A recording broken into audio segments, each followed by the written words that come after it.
Good afternoon to all of you guys. And today is the only day when all of us have got early lessons and we are sort of free in the afternoon. So we have decided to go to a place called Simana, which is the border between India and Nepal. So we are not really decided where we are actually going to go. So this is going to be a very casual, rather formal vlog because we are all in our suits.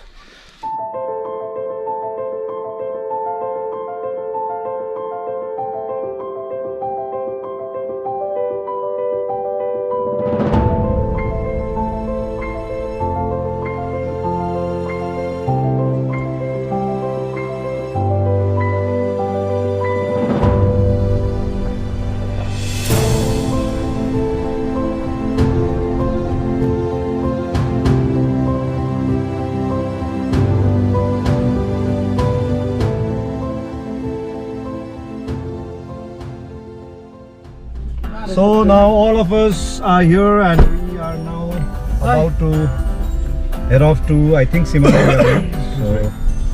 So yeah, we are taking the road along Bethany School. So we'll have to follow this route. The upper road leads to St. Paul's and the army cantonment. So we headed down, out of town. Our next stop was Ghum, where we planned to eat our lunch.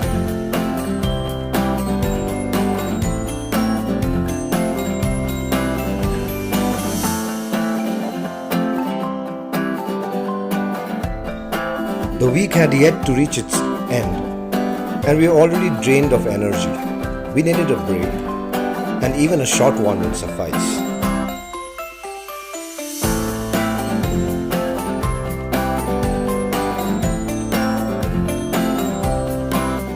So we have not had our lunch and we are going to this place. So this has been suggested by Martian. So hopefully the momos out here are going to be very good.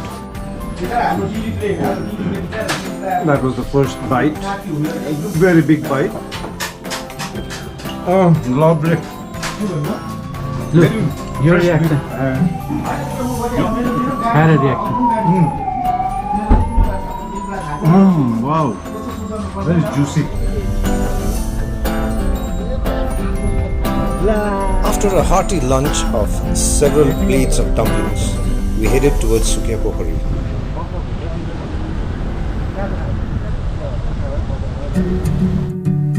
The reconnection with nature, that's all we wanted. And the moment the wooded area began, we felt our tiredness slowly recede into nothingness.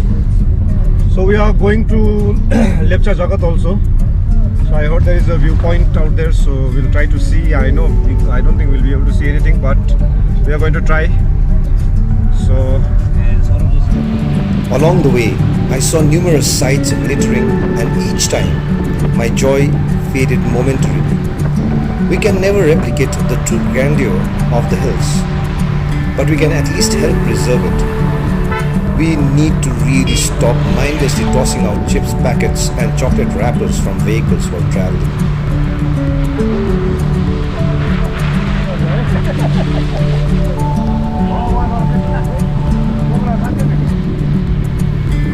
In school, we teach the boys to be respectful of nature, to keep the surroundings clean, to be mindful of our littering habits.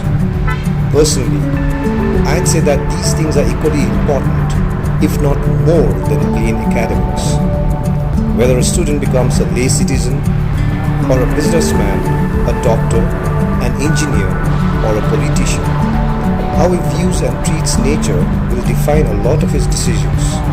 And we definitely need lots and lots of people with a genuine love for nature to turn this world around.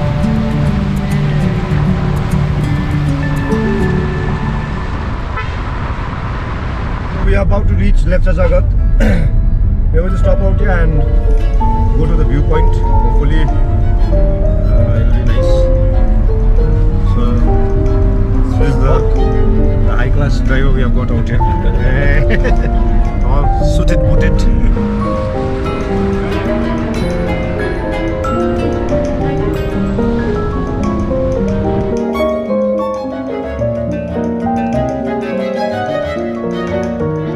the viewpoint, and this is the path which you have to follow. There are the guys in front, led by Mr. Martin Joshi, because he knows Lepcha Jagat.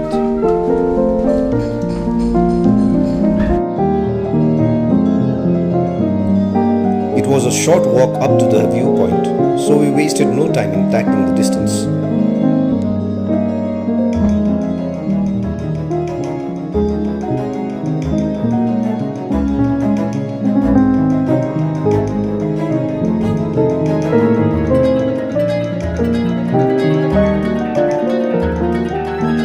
So this is the first time I am visiting any place on a with my suit. So the guys are all going up. This is the path you have to follow. And what I heard is that there is a viewpoint out here from where you can see the entire Darjeeling town. Probably from a different angle, probably. So that's why this place is so famous. And we're going to have a look.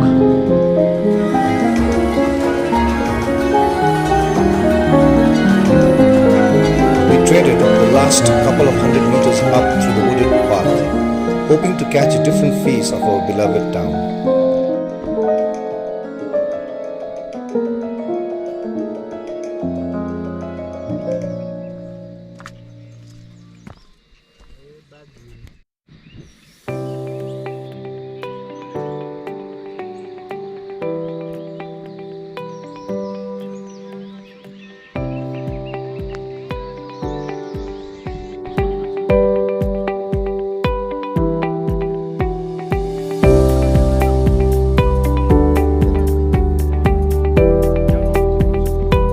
If you come in a very clear day, this is where you'll be able to see a whole of Darjeeling. Today it's cloudy, so you'll not be able to see. That's it.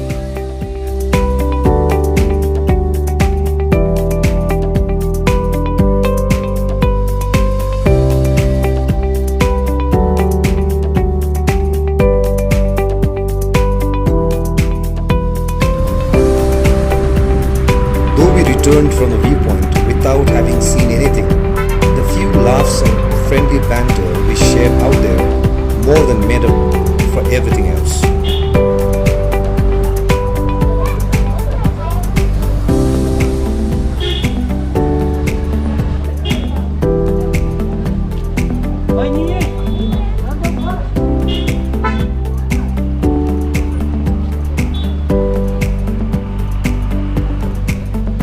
So we are just crossing Jorepokhari, and this is also a beautiful place. I shall do one vlog later on one day when the weather is better. So The drive to Simana through the tall mist-injected pines and damp road made us all miss our respective better halves and better halves to be.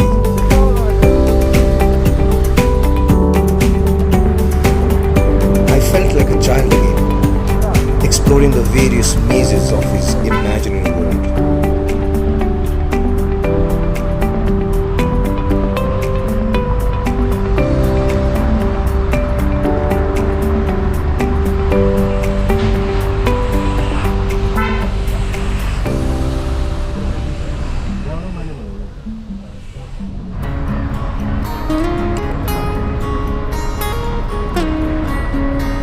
The weather had been quite dramatic the entire day. Sun out in a minute, cloudy the next, even drizzling a few times. As we approached Simana viewpoint, I was wondering if we'd be able to see anything at all. One cloudy viewpoint was bad enough. Another one would make things worse.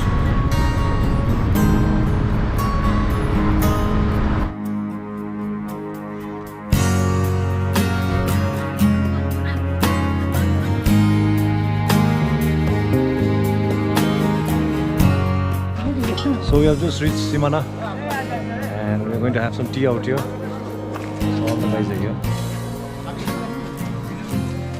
So let's have some tea. So my friend Martin is saying that you can see the whole of Nepal from this viewpoint, which I think is stretching things a bit too far.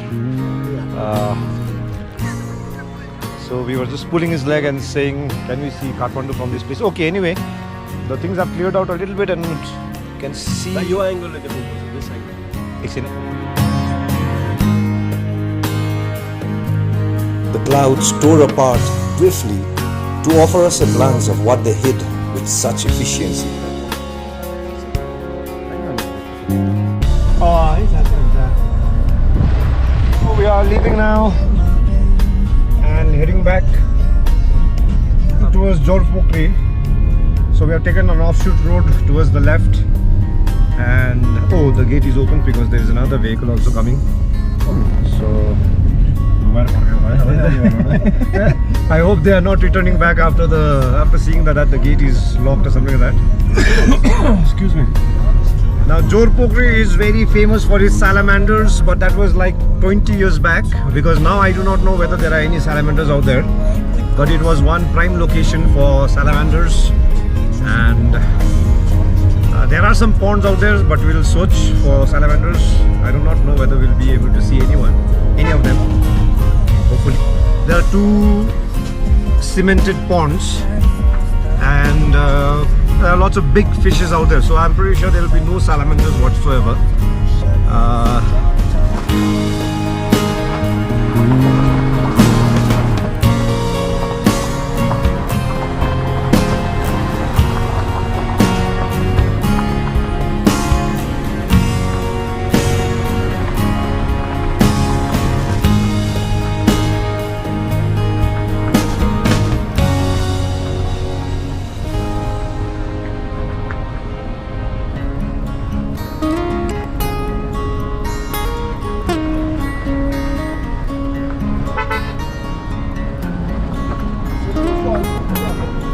I pictured Jorepokhari as it was when I was a boy, when I visited Lepcha for a few weeks during winters to spend time with my cousins. The place has changed, obviously, but it is still a quiet and beautiful place if you are planning a weekend getaway.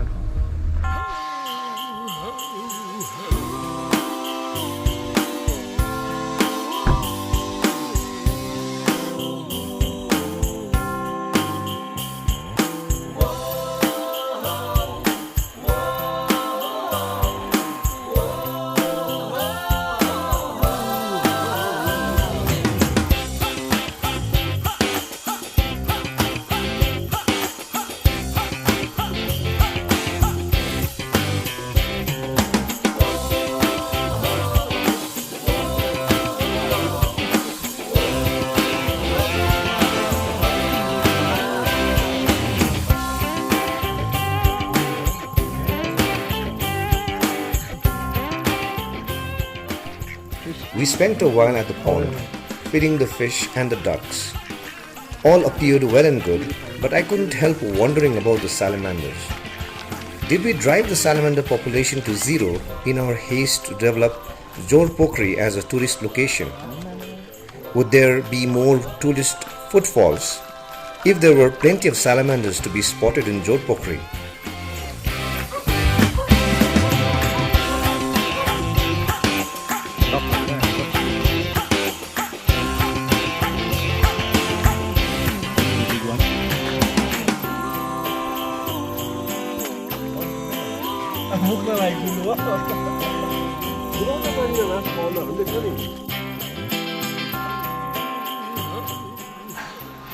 So this is Jorepokhari, where the fishes eat biscuits and the ducks eat puff rice.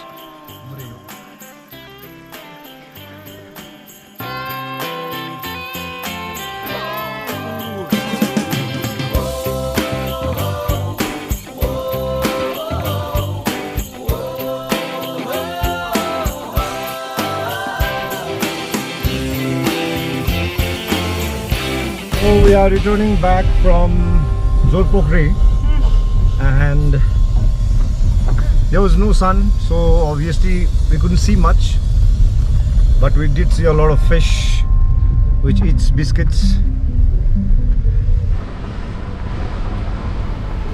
As we headed back, we realized that the short but wonderful trail hopping had infused us with the power to brave any situation that life threw at us.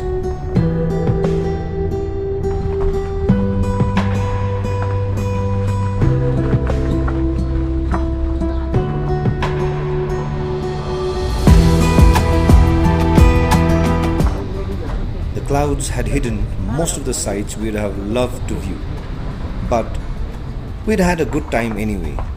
Probably the reason why it is said that the journey is more important than the destination. We grow as persons due to the journey, not the destination.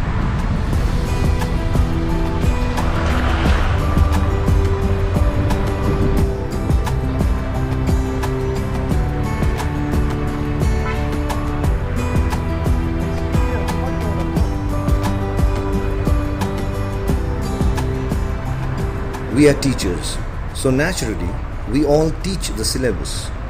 However, we also try to teach the boys values, instill principles, allow them to form a personal philosophy to make sense of it all. We talk to them of Kurt Cobain, Robin Williams, and so many others who ended their lives at the pinnacle of their careers. Success is important, I guess, but there are other factors that make our life worth living. That's what we all try to teach them, to learn to derive joy from the simple things in life, like visiting a couple of cloudy viewpoints and a salamander pond infested with giant goldfish and noisy ducks.